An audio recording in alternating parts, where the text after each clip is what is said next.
Muy buenas tardes. Agradezco a la Academia Nacional de Medicina y al doctor Alejandro Macías en particular la invitación para estar en esta reunión para hablar de un tema tan importante. Me he pedido que hable sobre brotes de sarampión en México y qué significa esto, los retos regionales en las condiciones de eliminación. Y para eso me he permitido dividir la presentación en cuatro puntos importantes y voy a iniciar hablando de lo que es el sarampión en el mundo y la región. Quizá voy a presentar algunos datos que ya presentó el doctor Curi o el doctor Santos, pero el enfoque es diferente, es tratar de dar el mensaje de cómo estos riesgos nos llevan a reflexionar qué es lo que está pasando este momento en América del Norte, incluyendo México. Como se nos ha dicho, pues la vacunación ha sido muy importante para la eliminación de sarampión en nuestra región. Antes de que comenzara la vacunación masiva en 1980, el sarampión mataba a 2 millones de personas en todo el mundo y solamente en la región de la Organización Mundial de la Salud, que es la nuestra, que se considera como las Américas, que es el continente americano y el Caribe, habían 12.000 de estas muertes. Entre 1970 y 79, los países de América Latina reportaban alrededor de 220.000 casos de sarampión cada año, y eso recordando que además había un subregistro importante porque no teníamos las condiciones, las redes de laboratorio tan avanzadas que se tienen ahora.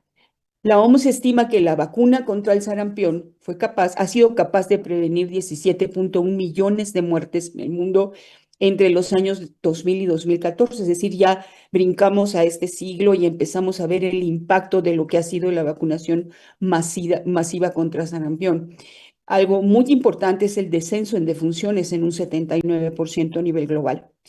La región de las Américas, como nos han comentado previamente, fue declarada libre de la circulación endémica de virus de sarampión en 2016, pero México lo había logrado 10 años antes. Todo esto ha llevado un esfuerzo a toda la región de 22 años de trabajar fuertemente, no solo en las campañas de vacunación, sino también en reforzar de una manera muy importante lo que es la vigilancia epidemiológica, incluyendo el diagnóstico por laboratorio que lleva, como nos decía el doctor Curi, desde lo que es la detección serológica hasta la genotipificación, que nos permite ver bien la dinámica de transmisión con mayor exactitud. Sin embargo, como bien nos decía el doctor Santos, pues América es la región que había logrado esta eliminación, pero hay circulación de sarampión endémico en todas las demás regiones del mundo. Y en 2023 se estima que se contagiaron 10.3 millones de personas con esta infección y actualmente se están produciendo brotes de sarampión en todas las regiones del mundo.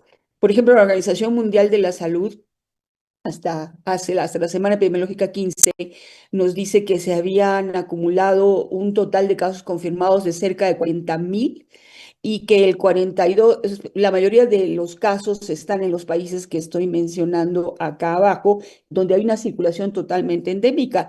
Los genotipos predominantes son D8 y B3, o sea, aunque hay otros, es los que han predominando significativamente. Pero un buen mensaje es decir que el sarampión es muy contagioso. Cualquier persona que no esté protegida contra el sarampión, aun cuando viva en una región como la nuestra, donde está eliminado, puede viajar y contraerlo en el extranjero y contagiarse fácilmente a otras personas que tampoco estén vacunadas. Es decir, si no está vacunado, si no tiene inmunidad, pues esto puede empezar a disminuir. O un viajero de estas zonas endémicas que venga de visita hacia nuestro país por cualquier razón, podría venir incubando sarampión y tenerlo acá y contagiar a personas que que no tengan inmunidad contra este virus. En 2016, la región de América, incluyendo México, como dijimos, fue declarado libre de transmisión endémica de virus de sarampión. Y ya el doctor Santos mencionaba lo que ocurrió previo a la pandemia de COVID, la situación en Brasil, que empezó en 2017 un brote que llegó a una zona donde había cobertura de vacunación muy baja, importando el virus de sarampión, y tuvo una transmisión por más de un año de un mismo genotipo y hubieron más de 21.000 casos y se perdió el estatus de eliminación. Se llevó a cabo un gran trabajo en un país tan grande tan heterogéneo, compleja la situación, pero lo llegaron a realizar con intensas campañas de vacunación, reforzamiento de la vigilancia para detección temprana y en 2024, como nos decía el doctor Santos, recuperó el estatus de libre de transmisión. Venezuela fue un poquito antes, otras condiciones que llevaron a problemas en su programa de vacunación universal, disminución de cobertura, si ocurre lo mismo. Pero lo que quiero mencionar acá es cómo esto impacta en la región, en la zona, en América del Sur y muchos otros países alrededor de estos tuvieron que implementar también grandes campañas de vacunación, reforzar su vigilancia, trabajar con migrantes de una forma muy intensa para evitar que te perdieran también el estado de civilización y tuvieron brotes importantes. Estoy hablando de Colombia, Ecuador, Perú y otros alrededor en esta zona de América del Sur. Entonces, esta gráfica ya nos la había presentado el doctor Curí, pero yo lo que quiero hacer es énfasis de que a pesar que hay diferentes países que están reportando a partir de 2025 casos de sarampión en la región, el problema está evidentemente en América del Norte y está en Canadá, Estados Unidos y México. Y también en la dinámica de aparición de estos brotes, aparece primero en Canadá, como pueden ustedes ver en azul a finales del 2024, perdón, en verde y en azul y después en Estados Unidos a principios del 2025 y ya en febrero empieza a aparecer en México la situación que tenemos actual. Pero sí quiero hablar claramente de que ahora que veamos las características de estos brotes en la región de América del Norte, es mencionar que a diferencia de lo que ocurría antes de pandemia de COVID, que el problema estaba en América del Sur, ahora el problema está claramente en América del Norte. Y es una diseminación en una región de América y que ha estado relacionada a la importación de genotipo D8 específicamente y que llegó a un núcleo muy específico de una comunidad por consideraciones culturales y religiosas, son antivacunas. Hubo un evento masivo de estas comunidades, no solamente del país aquí en Canadá, sino también de estas mismas comunidades de Estados Unidos e inclusive las mexicanas que asistieron a este evento masivo en Canadá y que además estas comunidades entre sí tienen gran movilización y comunicación física, viajan entre unos y otros a sus diferentes comunidades y esto parece ser como el pivote o las principales razones de por qué se ha estado diseminando este brote en América del Norte. Entonces es un riesgo la situación de que estamos viendo regional porque se comparten ciertas características. Y si vemos Canadá, el sarampión se eliminó desde 1998, pero seguía presentando casos esporádicos importados con brotes pequeños. Algunos podían llegar a ser hasta de 100, 200 casos, algunos mayores que llegaron a ser de poco más de 700 casos en algunos años. Si podemos ver a finales de 2024, había un total de 1.177 casos de sarampión notificados en 7 jurisdicciones, es decir, cuando empezó este brote a través de esta comunidad especial antivacunas, porque no creen en la modernidad, en la tecnología, entre ellos en la vacunación. Y es precisamente en estas provincias, esta provincia donde la mayor cantidad de casos es donde hubo el evento masivo que aglomeró a todas estas comunidades, particularmente de Canadá y de Estados Unidos. El 82% de estos casos de este brote de Canadá son no vacunados, aunque el 12% más no sabe si fue vacunado o no, y solo en 6% se puede definir si hay una o dos dosis de vacunación. 7% hospitalizados, el genotipo predominante es de 8 y no se ha notificado ninguna defunción. Algo muy semejante está ocurriendo en Estados Unidos y ustedes lo pueden ver. Se eliminó el sarampión desde el año 2000, sin embargo, en todo lo que va del siglo vemos estos casos importados periódicos con brotes de algunos casos, algunos han sido grandes, asociados a parques de diversiones, generalmente a estos eventos masivos o conglomerados de gente. Y tenemos en el 2019 la situación de Nueva York con un brote muy grande precisamente llega a una comunidad no vacunada, con un pensamiento antivacunas, y es donde crece y la transmisión se prolonga, inclusive se empieza a pensar en la posibilidad de que se iba a perder el estatus de eliminación, y esto también se disemina a la comunidad hacia afuera porque las coberturas de vacunación no eran tan buenas, y actualmente vemos el brote que se está presentando ahora en 2025, que inicia tempranamente en enero. Eh, para 1 de mayo se habían notificado 935 casos. Sin embargo, saben, ellos mismos se le ponen un asterisco y dice esto puede ser subregistro porque no todos están llegando al laboratorio para confirmarse. Hay 30 jurisdicciones que ya tienen casos. Claro que predominantemente el problema está en Texas, donde entra el caso que asociado a comunidad exactamente del mismo tipo de la que había en Canadá. Ya se han notificado 12 brotes a través de todo el país. Texas lo pasa al segundo estado con más casos, que es Nuevo México, pero por mucho Texas es el que tiene la mayor parte de los casos. Eh, y la mayor parte de los casos confirmados están asociados a estos brotes, y las características de este brote por edad son muy semejantes a lo que ocurre en Canadá y en Estados Unidos.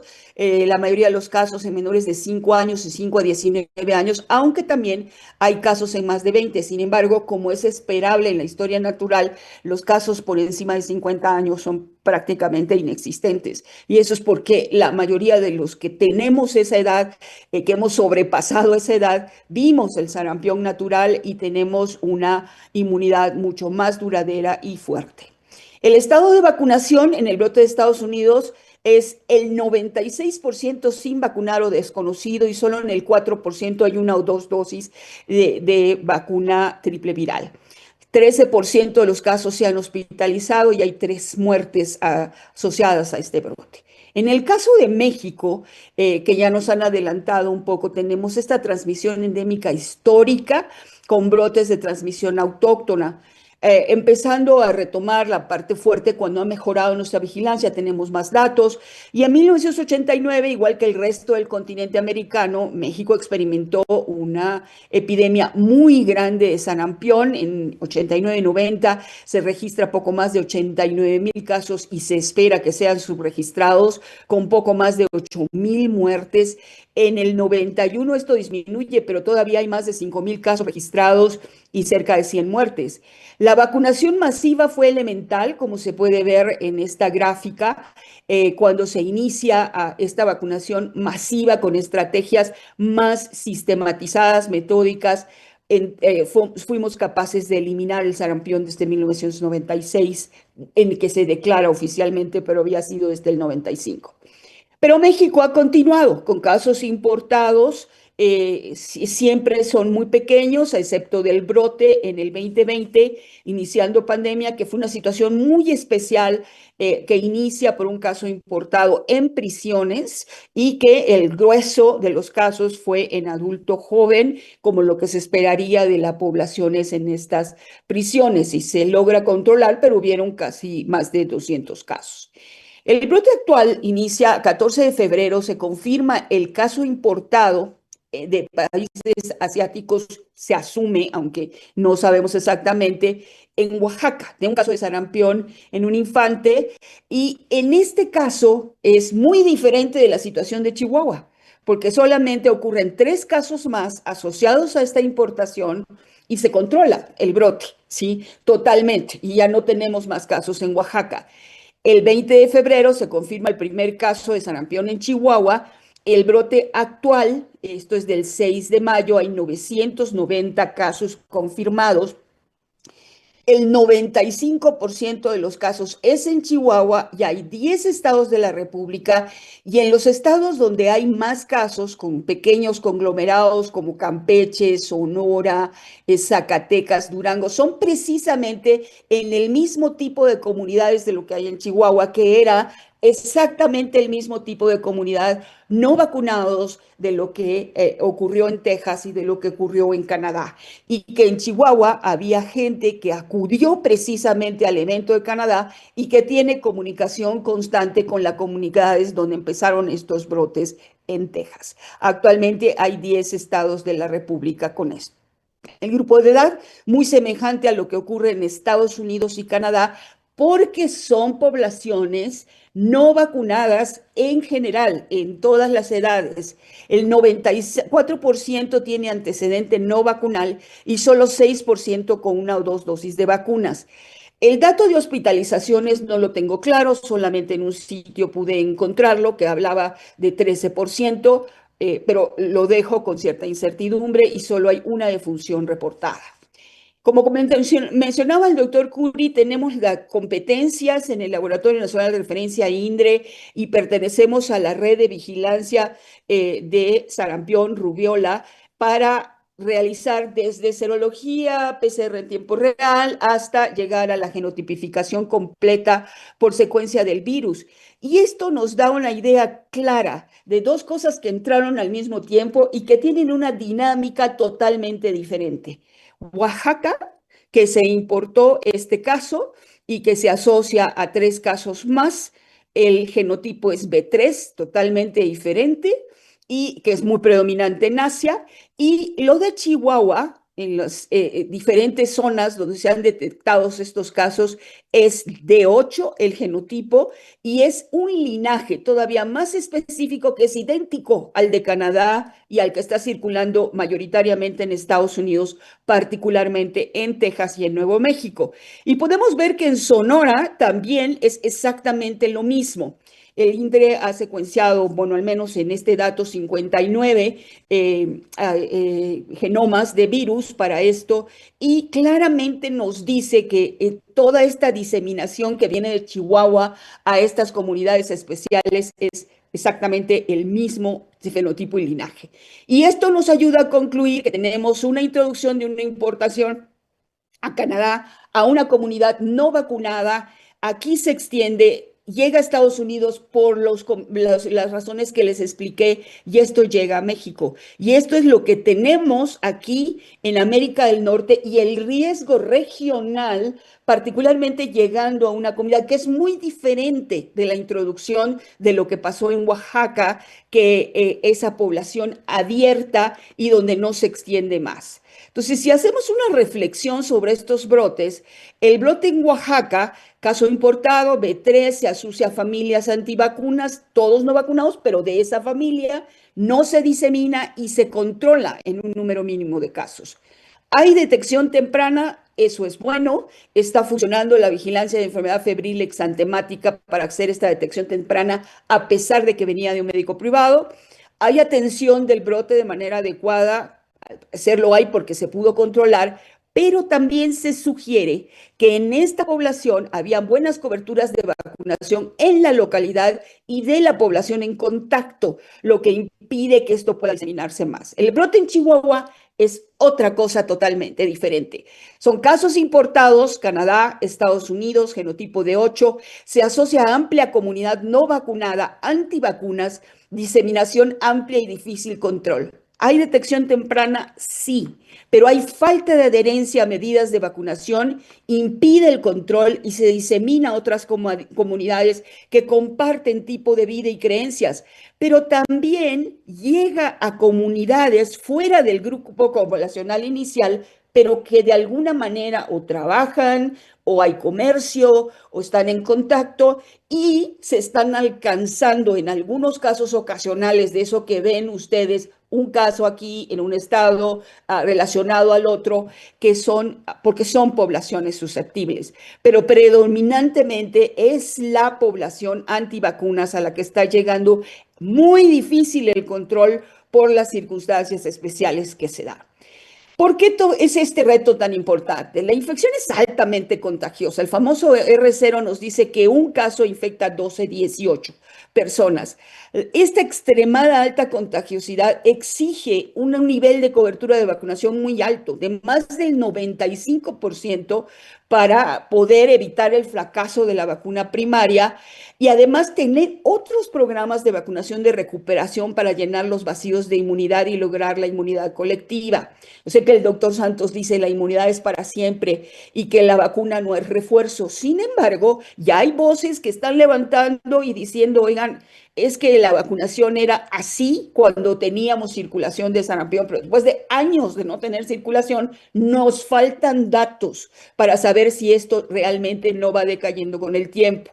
Hay acúmulo de falla de protección de vacuna a través de cohortes de edad. Es decir, ese 5 o 7% que no se lo convierte en un grupo, en un año al siguiente, a la otra corte de edad y al otro, se van acumulando. Y eso es lo que podemos estar viendo en esta disminución de seroprevalencia después de 20 años de edad, porque si no, además no se pusieron la segunda dosis para captar ese 5 o 7% que no se lo convirtió, pues hace 14 años, 20 años no era buena esta segunda dosis, pues entonces los estamos viendo a los 20, 30 años.